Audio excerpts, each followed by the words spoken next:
Dr. Tarun Biswas is in the physics department at SUNY, New Paltz. He has 3 master's degrees, 2 in physics and 1 in computer science, and a PhD in theoretical physics.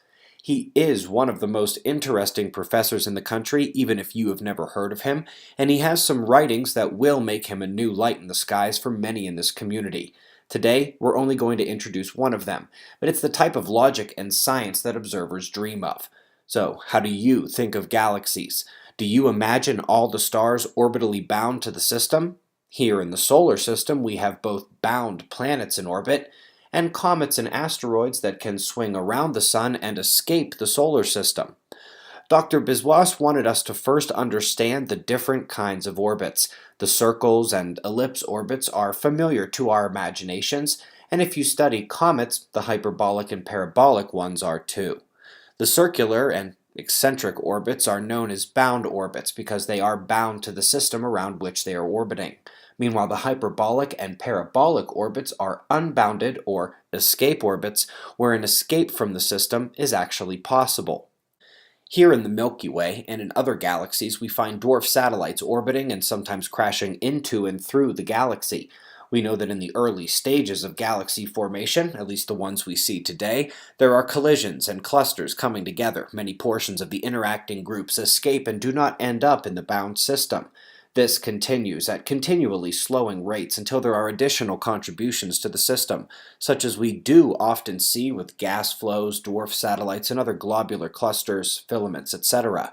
So it brings up the question, do the galaxies we see and attempt to model today have only bound orbit stars, or are there unbounded orbits as well? Well, according to modern cosmology, namely the lambda cold dark matter model, the stars are assumed to be part of the bound system in relatively circular orbits, and this is where Dr. Biswas took a dirt road. He assumed precisely the opposite. He says this concept, although simple, appears to be absent from previous consideration. Now, he wants to clarify that he uses the more common term hyperbolic orbit in his paper to describe the unbounded class of stars, both hyperbolic and parabolic.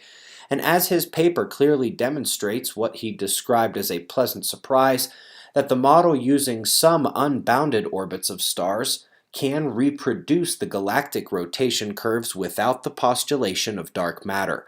It also does not require modified gravity.